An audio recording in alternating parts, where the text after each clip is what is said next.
प्रणाम। ओम नमः शिवाय।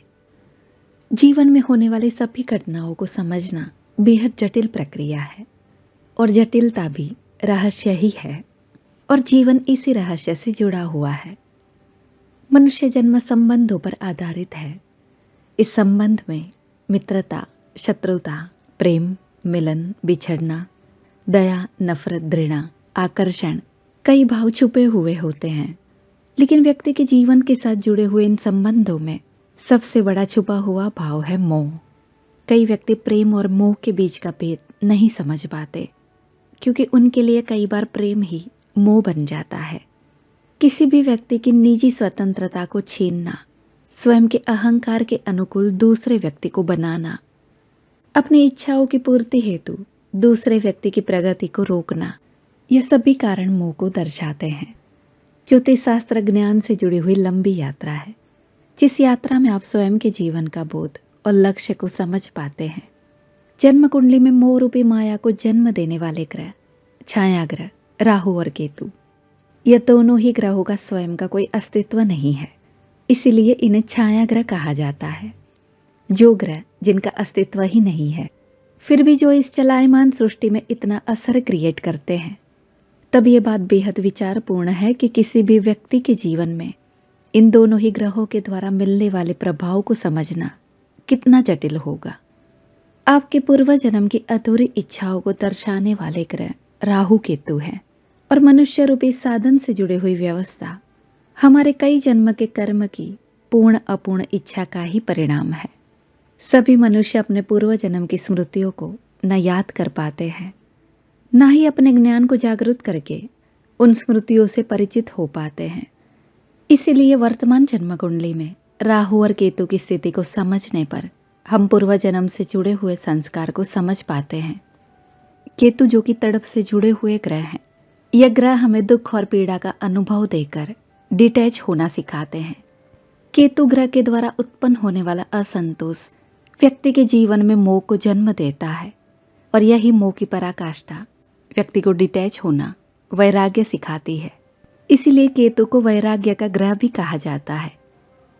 राहु जो कि वासना, माया और भ्रम को पैदा करते हैं, कुछ हासिल कर लेने की भावना, कुछ दिखा देने की भावना, जिससे व्यक्ति मोहित होकर स्वयं एवं संबंधों में दूषित परिणाम क्रिएट करता है। लग्न एवं नवमास कुंडली में राहु और केतु की स्थितियां आपके जीवन में संबंधों में उत्पन्न होने वाले मोह को दर्शाती है।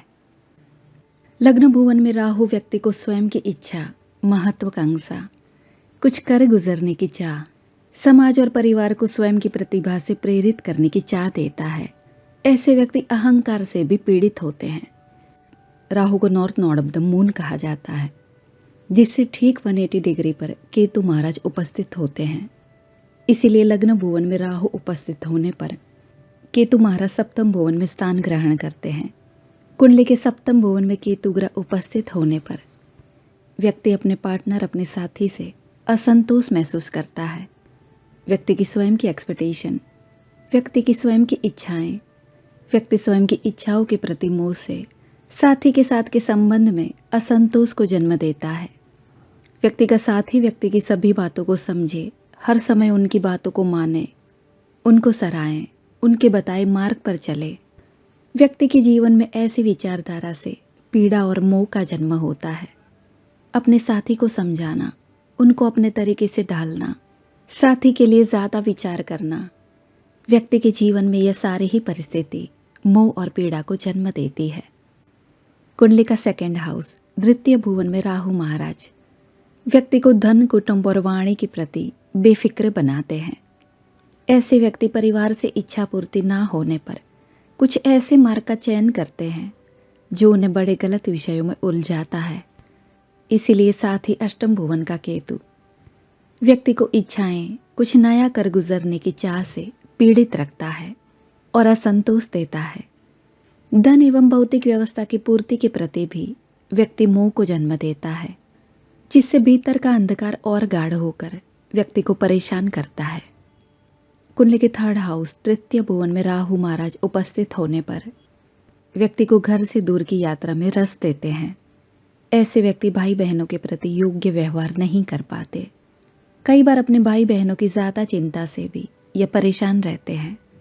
व्यक्ति जितना ही कार्य अपने भाई बहनों के लिए करते हैं, उतना ही कार्य उनके लिए सामने से ना होने पर व्यक्ति के जीवन में मोह उत्पन्न होता है। तीसरे भुवन में राहु के साथ ही भाग्य भुवन में केतु महाराज उपस्थित होने पर व्यक्ति के भीतर सही गलत का युद्ध चलता रहता है। भाग्य भुवन में केतु महाराज की स्थिति व्यक्ति को सही आचरण और सही संस्कार से क्या लाभ प्राप्त हुआ, उन चीज़ों के प्रति असंतोष देते हैं। ऐसे व्यक्ति अपने शुद्ध आचरण या शुद्ध विचारों के प्रति भी उदासीन होते हैं। दुनिया से कदम मिलाकर ना चल पाने का गम भी इनके भीतर देखा जाता है। कई बार व्यक्ति महसूस करते हैं कि सही व्यवहार करने पर भी, सत्य का साथ होने पर भी अगर दुनिया उन्हें स्वीकार नहीं कर पा रही तो गलत व्यवहार ही उचित समाधान है। इसी तरीके की सोच व्यक्ति को भ्रमित करती है और यही सोच व्यक्ति के जीवन में मोह को जन्म देती है। कुंडली के चौथे भुवन में राहु ग्रह उपस्थित होने पर व्यक्ति के जीवन में माता के प्रति, घर परिवार के प्रति चिंता के भाव देखे जाते हैं। ऐसे व्यक्ति स्वयं की प्रॉपर्टी बनाने हेतु ज़्यादा मेहनत करते हैं। कई बार घर परिवार से दूर होने के प्रसंग से ऐसे व्यक्ति दूसरे लोगों के प्रति आकर्षित होते हैं। परिवार के सदस्यों से योग्य मान सम्मान या प्रेम ना मिलने पर ऐसे व्यक्ति कई संबंधों में मोह से ग्रसित होते हैं। व्यक्ति स्वयं के अधिकार की प्राप्ति हेतु भी मोह से ग्रसित होते हैं। साथ ही दसम भुवन में केतु ग्रह व्यक्ति अपने कार्य, अपनी सोच और मेहनत से कई बार असंतोष महसूस करते हैं। ऐसे व्यक्ति बार बार अपने कार्य को, कार्य क्षेत्र के वातावरण को बदलते हैं। अपने वर्तमान कार्य में असंतोष, स्वयं को साबित करने की दौड़, घर परिवार और भौतिक सुख के प्रति मोह, व्यक्ति स्वयं की निजी इच्छाओं की पूर्ति ना कर पाने पर भी असंतोष से पीड़ित होकर मोह से बंध जाते हैं। कुंडली के पंचम भुवन में केतु ग्रह उपस्थित होने पर व्यक्ति प्रेम, पुत्र, अपनी विद्या सभी से असंतोष और तड़प महसूस करते हैं। ऐसे व्यक्ति अपने प्रेमी से असंतुष्ट रहते हैं। प्रेमी से कुछ ज़्यादा ही अपेक्षा इनके जीवन में मोह को उत्पन्न करती है। अपने पुत्रों का विशेष ध्यान रखना, पुत्रों की विशेष चिंता इनके जीवन को मोह से ग्रसित करती है।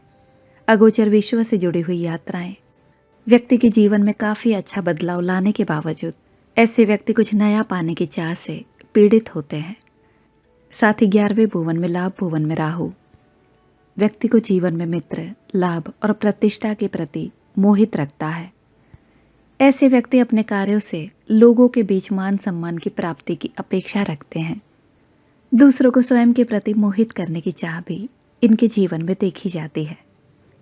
कुंडली का 6th हाउस छठे भुवन में राहु या केतु ग्रह उपस्थित होने पर व्यक्ति जीवन में स्थिरता हेतु संघर्ष करते हैं। बिना वजह लोगों से संघर्ष होना, लोगों से मित्रता करने पर भी वहां से शत्रुता का भाव मिलना, मानसिक पीड़ा, शारीरिक पीड़ा कई बार इन्हें स्वयं के कर्म की गति के प्रति मोहित करता है। ऐसे व्यक्ति गलत निर्णय लेने के बाद भारी पछतावा महसूस करते हैं।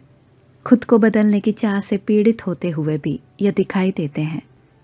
केतु या राहु ग्रह का 12वें भुवन में उपस्थित होना व्यक्ति को समाज के बंधनों से जोड़ता है। ऐसे व्यक्ति पहले संबंधों में रस लेते हैं और बाद में वही संबंधों से परेशान होकर उनसे भागने का प्रयास करते हैं। कुंडली के अष्टम भुवन में राहु ग्रह होने पर व्यक्ति माया के बंधनों को ही सत्य मानने लगते हैं। स्वयं का एजुकेशन, ज्ञान, परिवार सभी तरीके से व्यक्ति काबिल होने के बावजूद इन्हें जीवन में अधूरापन महसूस होता है और इन्हें किसी साथी या प्रेमी की आवश्यकता रहती है। कई बार व्यक्ति सामाजिक या अंगत बंधनों से दूर भागते हैं और कई बार बेवजह के बंधनों को क्रिएट करते हैं। जीवन में इसी तरीके का कन्फ्यूज़न मोह उत्पन्न करता है। जो हासिल है उसका सुख ना प्राप्त करके जो प्राप्त नहीं हुआ उसके प्रति मोहग्रसित होते हैं। कुंडली के अष्टम भुवन में राहु उपस्थित होने से कुंडली के द्वितीय भुवन 2nd हाउस में केतु उपस्थित होते हैं। इसलिए कई बार व्यक्ति अपनी प्रतिभा और कार्य से घर परिवार एवं आसपास के लोगों को प्रभावित करना चाहते हैं। कई बार घर के व्यक्तियों की एक्सपेक्टेशन पूरी ना करने का असंतोष भी इनके जीवन में देखा जाता है। कई बार ऐसे व्यक्ति मानसिक और शारीरिक पीड़ा महसूस करते हैं और जीवन में आध्यात्मिक और धार्मिक ज्ञान का सहारा लेते हैं। कुंडली के लग्न भुवन में केतु महाराज उपस्थित होने पर व्यक्ति स्वयं के कार्यों से ही असंतोष महसूस करते हैं। ऐसे व्यक्ति बड़े से बड़ी उपलब्धि को प्राप्त करने के बावजूद खुद के महत्व को समझ नहीं पाते। कई बार घर परिवार से दूर रहने के प्रसंग आने पर ये संबंधों में पीड़ा महसूस करते हैं। दूसरों को निखालसता से, समग्रता से सब कुछ देने के बावजूद जब सामने कुछ भी प्राप्त ना हो पाए तब ऐसे व्यक्ति खुद को मोह से पीड़ित बना लेते हैं और केतु महाराज व्यक्ति को उसी मोह की पीड़ा में व्यथित रखते हैं। व्यक्ति के लिए दूसरों के महत्व को समझने के साथ ही अपने स्वयं के महत्व और गुणों को देखना भी, अपने स्वयं की यात्रा को देखना भी, अपने स्वयं की यात्रा को प्रकाशपूर्ण रखना भी उतना ही महत्वपूर्ण है। कुंडली के भाग्य भुवन में राहु व्यक्ति को संस्कारित मार्ग से दूर करने हेतु भ्रमित करते हैं। जीवन के कुछ समय हेतु यह नास्तिक होने की भूमिका अदा करते हैं और जीवन के कुछ समय हेतु सात्विक होने का अनुभव करते हैं। ऐसे व्यक्ति स्वयं के अहंकार को पोषित करने हेतु भी दूसरों के कार्य को संपन्न करते हैं। घर से दूर की यात्रा इन्हें लाभ देती है, इसलिए घर से बाहर के व्यक्तियों के साथ संबंध भी इन्हें आकर्षित करते हैं। इच्छाएं और महत्वाकांक्षा पर नियंत्रण ना होना और घर का माहौल और घर के व्यक्ति बोझ सा प्रतीत होना, ऐसे ही अधिकार की भावना से यह मोहित रहते हैं। कुंडली के 10वें भुवन में राहु ग्रह उपस्थित होने पर व्यक्ति को अहंकार से मोहित रखते हैं। ऐसे व्यक्ति खुद को साबित करने की दौड़ में परेशान रहते हैं। स्वयं के बल पर आगे बढ़ना, स्वयं के द्वारा ही सारे विषयों को क्रिएट करना इन्हें ज़्यादा पसंद आता है। घर परिवार और माता के प्रति प्रेम होने के बावजूद उनके लिए योग्य कार्य नहीं कर पाते। स्वयं की इच्छा के मुताबिक कार्य ना होने पर दूसरों के प्रति असंतोष, संबंधों के प्रति असंतोष महसूस करते हैं। खुद को बड़ा बनाने की चाह इनके जीवन को इसी आकांक्षाओं में घेर कर रखती है। घर से दूर की यात्रा भी व्यक्ति को जीवन में लाभ और सफलता देती है। जीवन में राहु और केतु के द्वारा उत्पन्न होने वाली प्रत्येक घटना कहीं ना कहीं व्यक्ति के पूर्व जन्म के कर्म और संस्कार को दर्शाती है। इसीलिए जब भी जीवन में कोई विकट समस्या आए, विकट परिस्थिति से सामना हो, तब हमें अपने स्वयं के कर्मों के प्रति जागरूक होना है। जीवन में कुछ ऐसे मार्ग का चयन करना है जो जीवन में सत्य और शांति को स्थापित कर पाए। प्रणाम। ओम नमः शिवाय।